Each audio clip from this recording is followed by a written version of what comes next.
Hello and welcome to this video about proofs in linear algebra.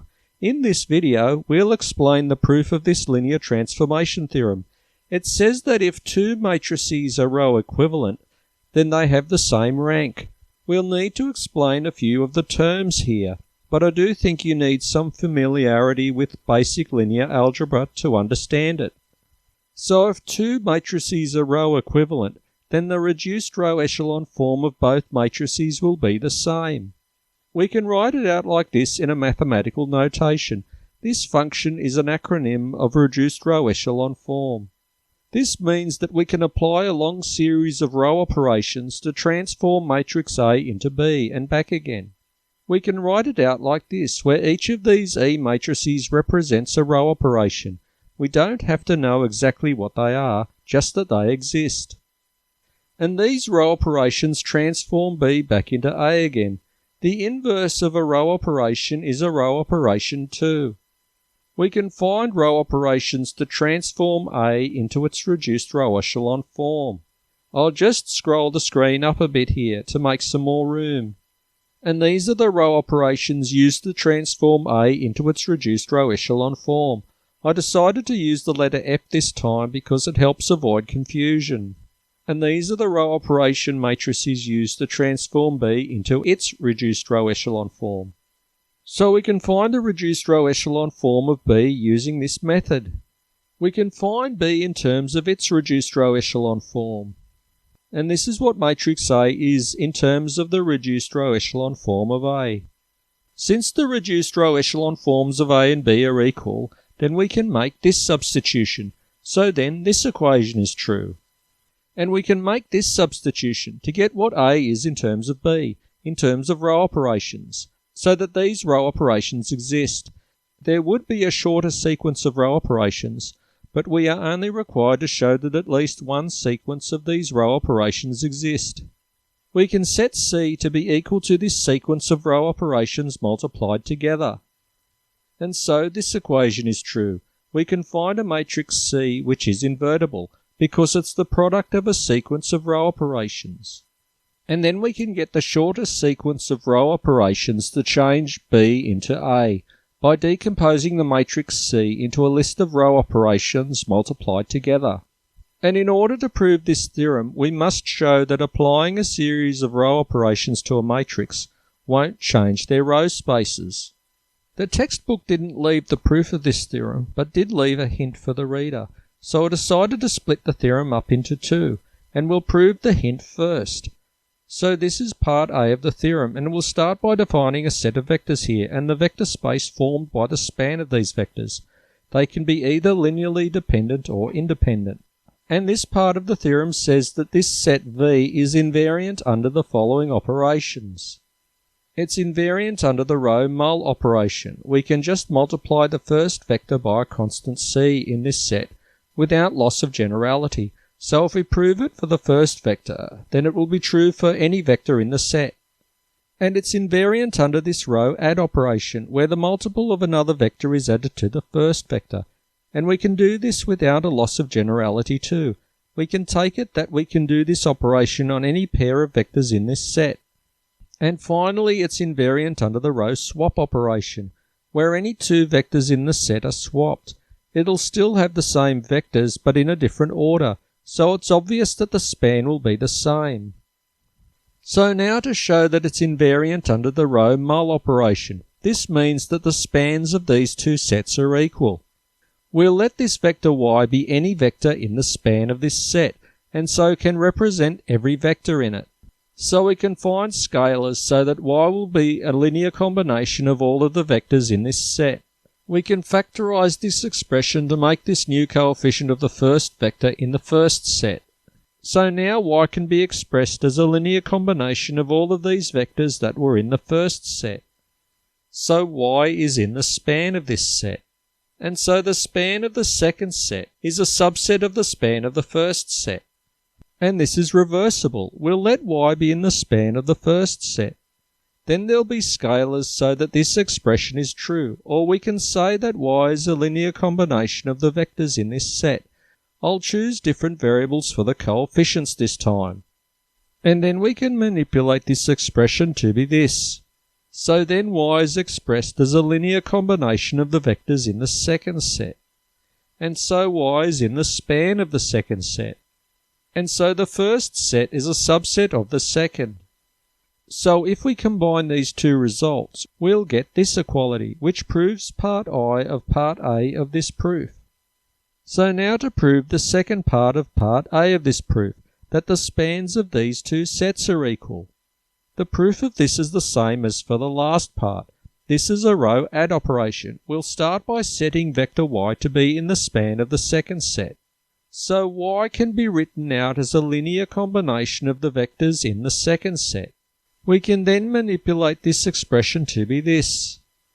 And so y can be expressed as a linear combination of the vectors in the first set.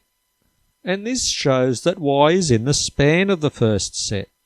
And this proves that the span of the second set is contained in the span of the first set. And so now we have to go in the reverse direction.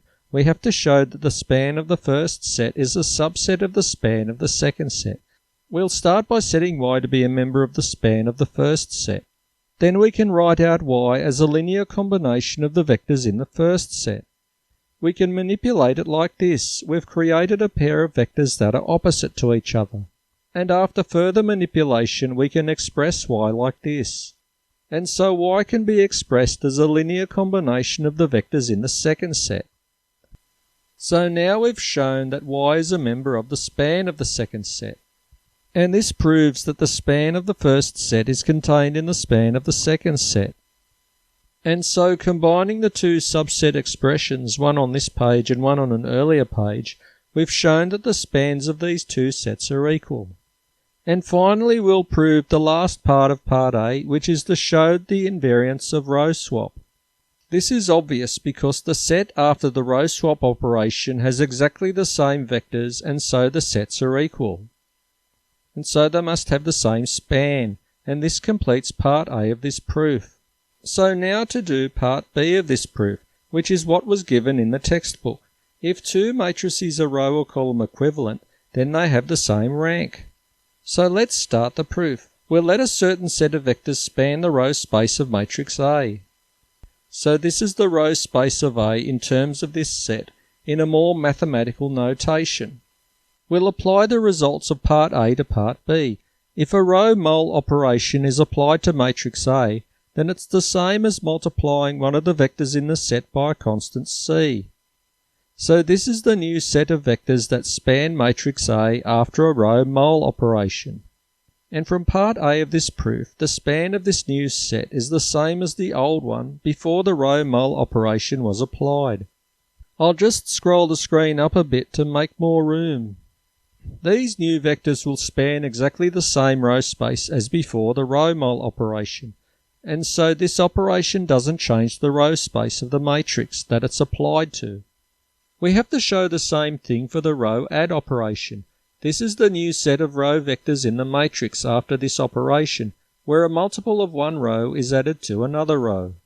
And by part A of this theorem, it doesn't change the span either. And we can write it out like this in a more mathematical way. So if we apply a row mul or row add operation to a matrix, then the row space doesn't change. I'll just move everything up the screen here. And a row swap doesn't change the span because the matrix has all the same row vectors. So if we apply a large amount of these row operations to a matrix, then the span of the row vectors will remain the same, and thus the row space will remain the same. We can express this fact with these four operations done on matrix A. The last equation says that any row operation won't change the row space. So I'll just draw a picture of matrix A using row vector notation. These are the original row vectors of matrix A, and they form a set of vectors that you can use to generate a row space. And these are the row vectors of A after a row mul operation has been performed on it. And from part A of this theorem, they span the same space as the row vectors in matrix A. So the row space is unchanged by this operation. And similarly, the row add operation doesn't change the row space either.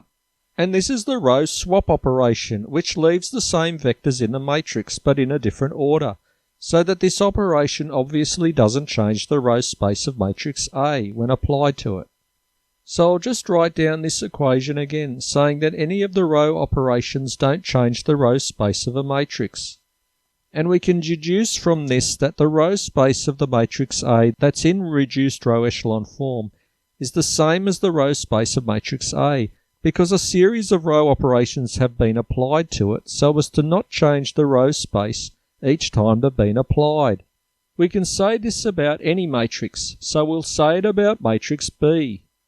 Since these matrices are row equivalent, then they have the same reduced row echelon form. And so they must have the same row space, because they share a common row space with a common reduced row echelon form. So if they have the same row space, then they must have the same row rank or row space dimension. Then by a pass theorem, we can say that the rank of a matrix is equal to its row or column rank, because the column and row ranks are equal for any matrices. So finally, because matrices A and B have the same row rank, then they must have the same rank, but we still have to prove it true for column equivalence. So now to show that it's true for two matrices that are column equivalent, we do the same thing for the transposes of these matrices, like to reduce them to reduced row echelon form. To show that when two matrices are column equivalent, then they have the same column spaces and thus have the same column rank, and thus have the same rank, like before. So now we've proven it true for matrices that are either row or column equivalent. So I'll prove this more formally. Supposing that A and B are column equivalent, then their transposes are row equivalent. And so the row spaces of these matrices would be the same. We proved this earlier in part B of this proof and are now applying this to the transposes of these matrices. And so the column spaces of A and B would be equal. Then the column ranks would be equal, because this is the dimension of the column spaces which are equal. And we can call on a pass theorem to say that the ranks of these matrices are equal. So that's it. We've proven this theorem. So I hope that you found this video to be helpful and educational. Please click like and subscribe if you did. Feel free to leave any helpful thoughts in the comments and to share this video. And thanks a lot for watching.